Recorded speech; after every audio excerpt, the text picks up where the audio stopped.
So this video is going to be changing the alternator on a 2400 12-valve Nissan. This is a minivan. It's a Nissan Axxess. It's called, kind of a weird little minivan from 1990. So it looks like I'm going to have to take off just a couple of things here. The alternator looks like it's pretty accessible. There's the bottom bolt right there.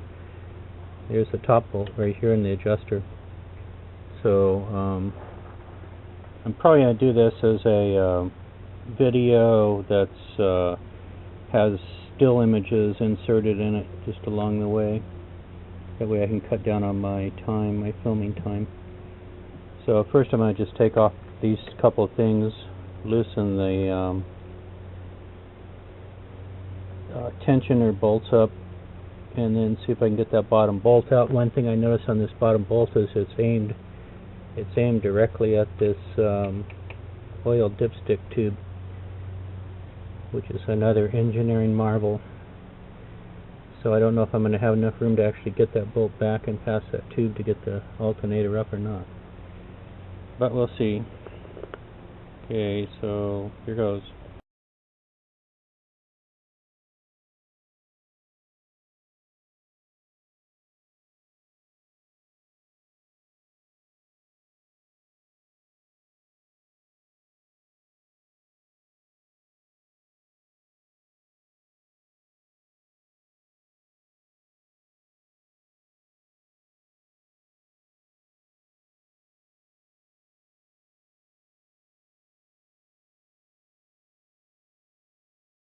Okay, so after taking off the ground wire and the terminal, then if you grab this, the plug-in, just grab it by the little tab here with a pair of pliers and then yank it out of there. Get it up out of there. Okay, now I'm going to work on getting this connection and the bottom one loose.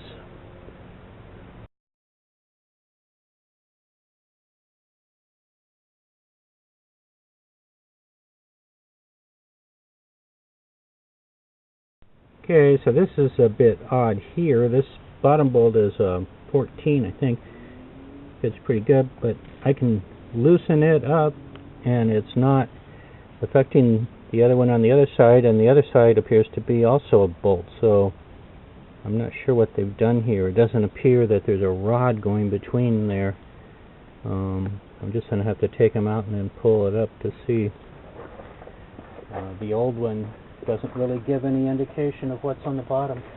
It just the new one appears to be just a rod would go all the way through there, but that doesn't appear to be the case. So I'm just going to have to remove these and then see what happens. Part of the excitement, I guess. So it's interesting, the bolt on this side appears to be a 15 millimeter, while the bolt on this side appears to be a 14 millimeter. And I'm just trying to still work them out. I can't figure out what they're threaded into, because if you look at the new, this is a new alternator, and it looks just like the normal ones that normally have a shaft type bolt that goes through here.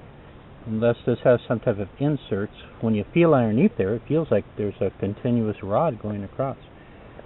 So I'm just going to still have to work it out and see what's actually underneath there. Okay, so they did finally come out. The one on the passenger side is a bit longer of a bolt, and it has two washers. And the one on the other side was a shorter bolt with just a face washer built into it. The tension of the belt is still holding the alternator in place. So I'm going to see if I can actually keep that tension on that belt and get the new one in there without having it fall off the back pulley. Okay, so what I did is I ran a socket extension through that belt, and then I'm holding it up here with a vice grip to keep tension on it. And if you turn the alternator into this direction, when it's down in that hole, then you can lift it straight out of here. And then it looks like what's on the bottom down here then is a plate, a threaded plate. So instead of having a rod running the full length of here, they actually have this plate that's threaded in each end. So you just have to be careful with the threads that are in there. Okay, I want to look around underneath here while this is out, but then I'm going to put the new one back in. So this down here underneath the alternator, this is the water pump, it looks like, because there's the thermostat and the bottom radiator hose. But what's weird is the belt that was on here is not wrapped around this pulley. It's just tension across the top of it. So I got to look at that and see if that's the way that's supposed to be. They're just running it like almost like it was an idler pulley across the top. Also, this would be, you'd have to take this whole alternator out of here if you ever wanted to get in and change your thermostat. Okay, I gotta go look up and see if I can find a diagram that shows how this routing is supposed to be. So this water pump does just use a like a flat idler pulley here that the belt comes and just rubs against on this side to turn the water pump. I guess this water pump does, they figure it doesn't need much to turn it. Okay, so I'm going to put the alternator back in this space again, the new one. So when you go to put this back, drop it down into this hole in this direction, and then you can just swing it over and right into the belt then. If you don't have it this way, it might be hard to turn it around once it's done in this hole. Okay, so I still had the belt pinned up here, and when I removed this, it allowed me just to slide the belt just right back onto the pulley down here. And hopefully, I'll look from under the wheel well, but hopefully everything's still attached to the pulleys in the back. So I think I can see why they've added these washers to this bolt, because this bolt's not the original bolt. And you can see they even cut this bolt off at one point here to make it the same size. So I'm going to go ahead and stick it back in there, but it's not the original bolt. So after looking at these again, I can see that this bolt actually is smaller threads. So I'm wondering if they reamed out that other side to fit this size bolt or something. I think what I'm going to do is go to Ace Hardware maybe and see if I can find a bolt that's this length in this thread, and see if I can get it in there instead of having these washers and stuff hanging out here on the outside. They also looks like they tack welded a little spot there to make the washer, make it even shorter. But I'll just see if Ace Hardware has something like that. They usually have a lot of good things. Okay, so I could lift the alternator up enough and try this bolt on this side, and it seems to still fit the threads okay. So they must not have reamed them out a lot. Maybe this is American thread and this is metric, but I'm going to take both of them and see what I can find.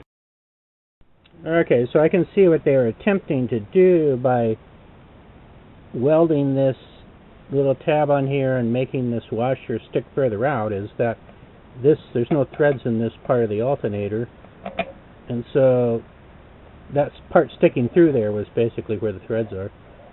You can see the way they welded that washer on there, it kind of skews it too, plus it's a larger size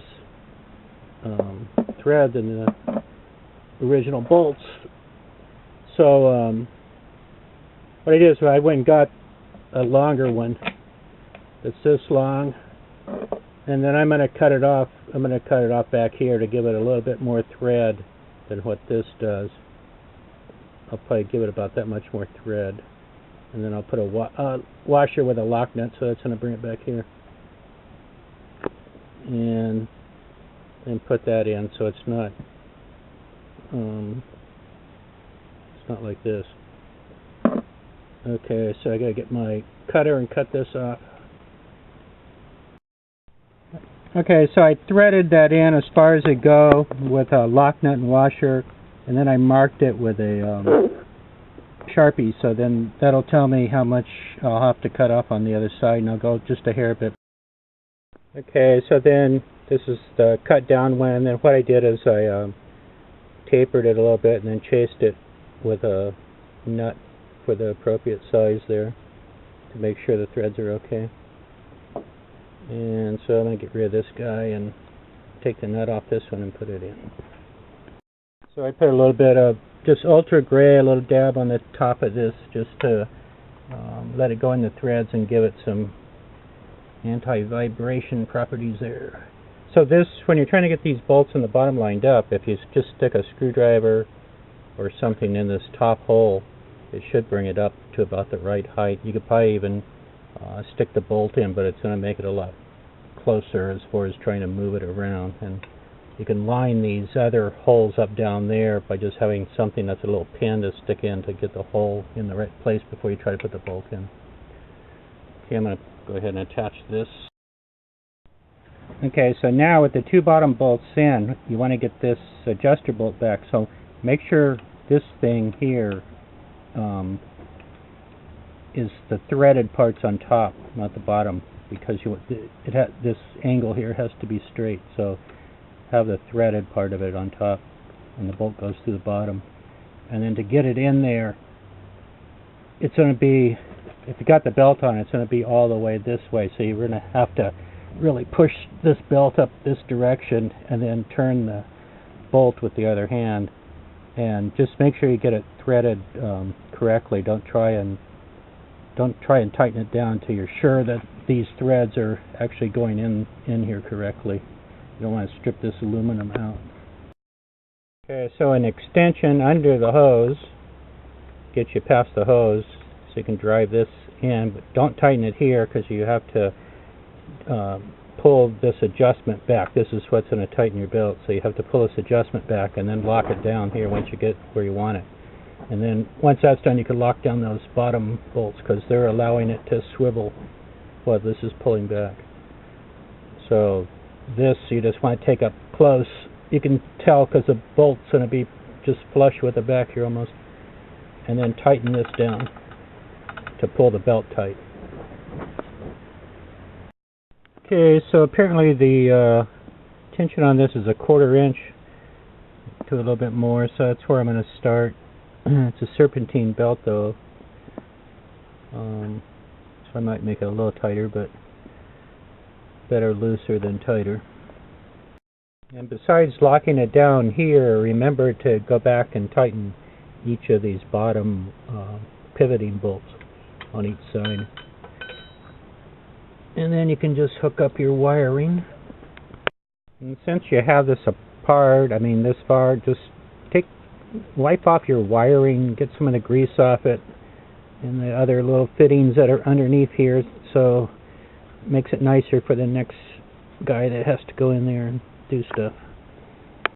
And clean off your tabs, your grounding tab and your connection tab, and make sure these look good inside before you snap it back on. And then don't forget to hook this back over the loom, back over to this bolt here. And reconnect your ground wire and